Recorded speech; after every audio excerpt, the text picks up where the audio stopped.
Aqui na TV Com você tem o Jornal da Comunidade. Eu, Jorge Fernandes, ao lado dessa equipe maravilhosa, levamos as informações do que ocorre aqui e também em todo o mundo.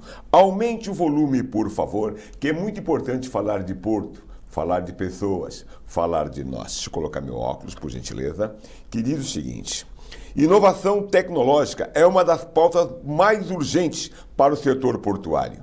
E acompanhar de perto como funciona um dos polos mais avançados do mundo nesse segmento é o objetivo da missão internacional Porto e Mar Brasil-Israel 2023, a ser realizada pelo grupo A Tribuna no Oriente Médio. Importante lembrar que Santos está em franco desenvolvimento. Temos essa viagem a Israel para ver novas práticas que possam trazer modernização e crescimento para a Baixada Santista. É um ponto, é uma realidade. Será que Santos está preparada para as novas práticas tecnológicas? É um ponto, é uma realidade. Hoje eu recebo aqui um amigo, um contador, que vai falar um pouco da sua história. Isso mesmo, contar um pouco da sua história como pessoa, para chegar até aqui. César está aqui para conversar comigo e com você. Qual sua história de vida? Quem é essa pessoa? É um prazer imenso te receber aqui. Obrigado, Jorge. Há muitos anos caminhamos juntos aí nesse trabalho em prol da comunidade, em prol de um serviço social, através de palavras e pessoas, enfim. Tentamos buscar aí a essência do santista através de uma coletividade. Eu falei há pouco distante, você trabalha na área social, tem um trabalho maravilhoso aqui no bairro do Marapé, que trata num momento muito interessante. São pessoas que têm uma certa deficiência, ou seja, um mal de drogas, de bebidas, e você tem esse trabalho. Explica pra gente. Sim, hoje eu estou à frente de uma instituição chamada Desafio Jovem de Santos. Nós trabalhamos com acolhimento de dependentes químicos, trabalhamos com um banco de alimentos, temos uma incubadora social, desenvolvemos trabalhos na zona noroeste de Santos, na área do Caruara, enfim. Toda a Baixada Santista nós trabalhamos no acolhimento e atendimento de pessoas em vulnerabilidade social. É importante sua colocação nesse sentido porque a cidade hoje já está com muitas pessoas em situação de vulnerabilidade, você acabou de colocar. E esse seu trabalho é o terceiro setor fazendo o seu papel. Você também diverge por outros temas também, como o tema portuário, o tema do caminhoneiro, mas a questão é essa viagem que vai ocorrer agora ao Oriente Médio, Jornal da Tribuna, com mais de 40 pessoas, empresários do setor, sendo que já começa também que o trabalhador não foi convidado a participar dessa viagem ao Oriente para trazer novas tecnologias, a sua opinião e o seu conhecimento. Quando se fala em trazer tecnologia para a Baixada Santista ou para o Porto de Santos, é importante a gente identificar quais são as necessidades imediatas da comunidade envolvida. Então, eu vejo muito falar de aprimoramento, de tecnologia, das atividades em si no exterior. Mas ela se adequa à realidade do Brasil? Ela se adequa à realidade de Santos?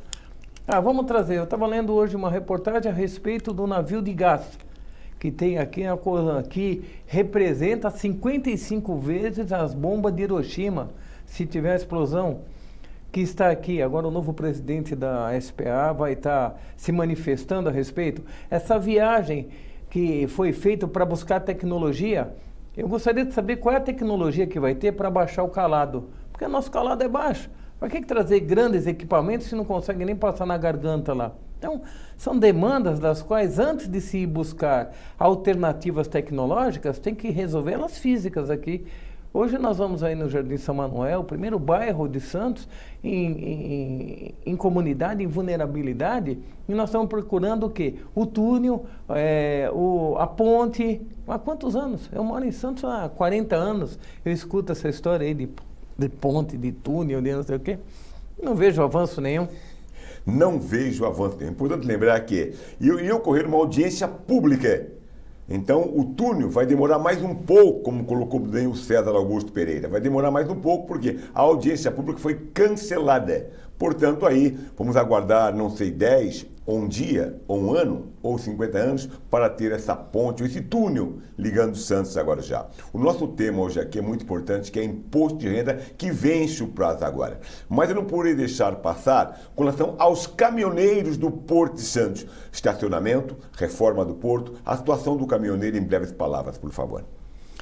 Olha, é bem delicada. Bem delicada. Porque existe uma omissão do Estado em querer acolher a necessidade do transportador autônomo de carga. Hoje nós temos um trabalho ímpar do sindicato, na pessoa do Luciano, que está formatando todo um trabalho, uma parceria com as instituições, tem chamado o caminhoneiro para fazer parte dessa instituição, porque não é que o sindicato ele queira destruir a imagem ou a condição de uma sociedade organizada. Negativo. Mas nós precisamos de força para que possamos estar avançando. Então, o sindicato, na pessoa do Luciano, na pessoa dos seus diretores, hoje, tem buscado essa hegemonia, tá? E, recentemente, fiquei sabendo que eles estão também desenvolvendo a parte de trabalho. Estão indo buscar alternativas de trabalho para o caminhoneiro. Então, se você, caminhoneiro, está me assistindo aqui, tenha confiança no seu sindicato, vá buscar o pessoal que está trabalhando por você, que faz a diferença e que pode te dar uma condição diferenciada. Eu não vou falar de estacionamento para caminhões aqui, porque também é uma história, assim como o túnel. Nós tínhamos uma área para estacionar caminhões aqui na parte da Lemoa, essa área também ficou na história, enfim. A cada momento muda-se os gestores e muda-se as histórias. É que o sindicato ele é ativo, ele tem uma voz ativa na comunidade e interage muito bem com o trabalhador. É importante, o sindicato ainda é o melhor caminho. Imposto de renda.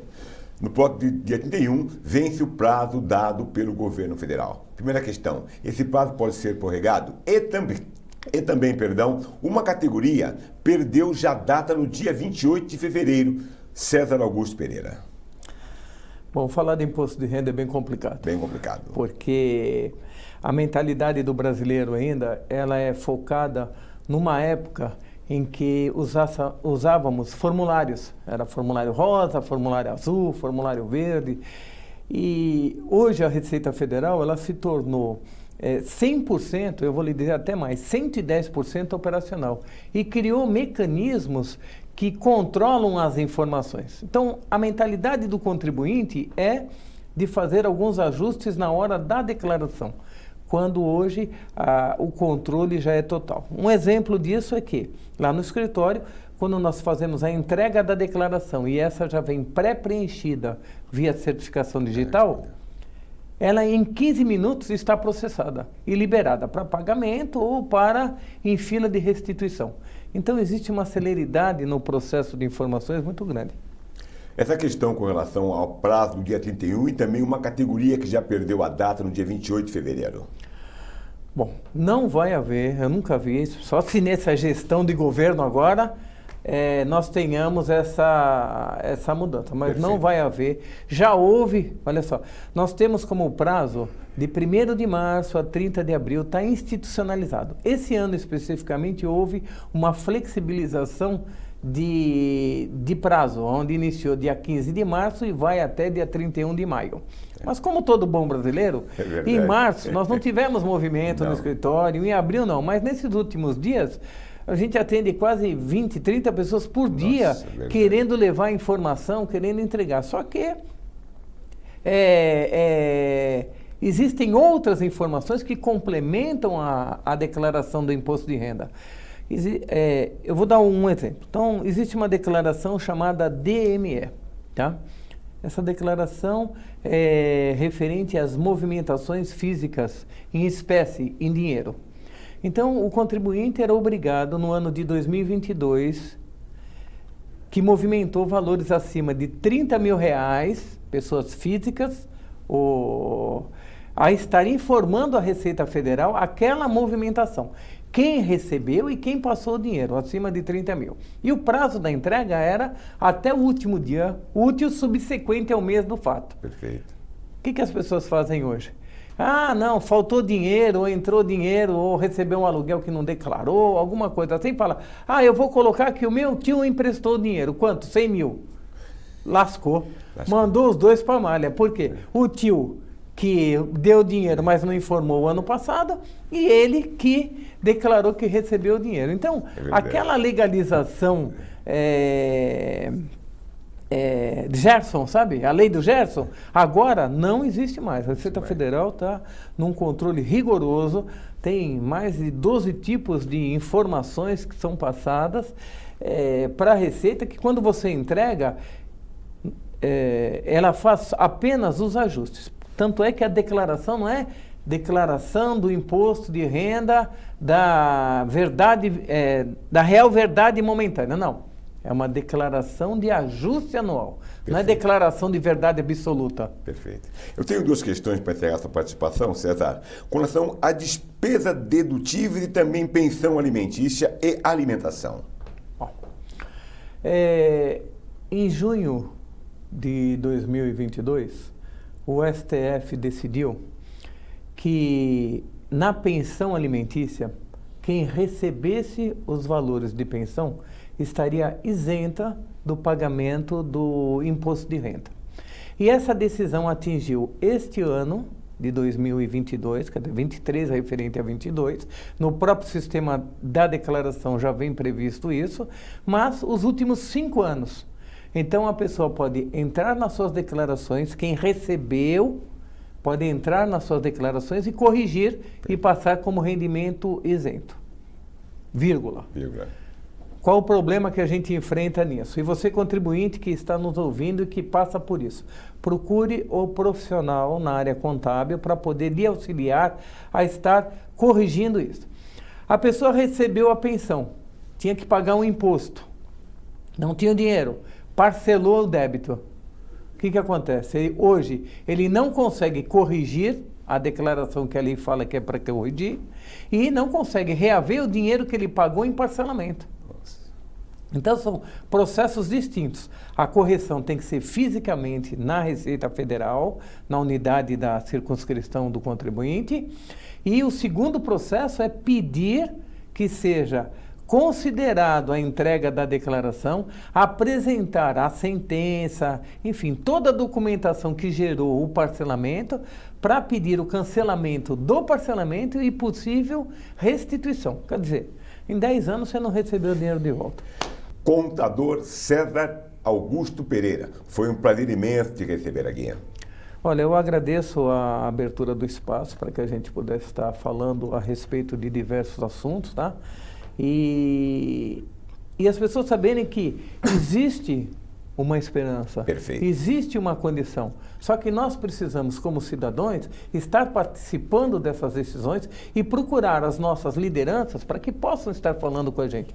E vejamos no Jorge aqui que ele é uma das lideranças que tem feito a diferença, não só no Porto, mas na nossa vida. Ele tem sido uma voz nossa junto à comunidade e junto ao erário. Fico feliz por suas belas palavras, a recíproca é verdadeira. Continue aqui, a TV Com é a melhor. Fique conosco, por favor!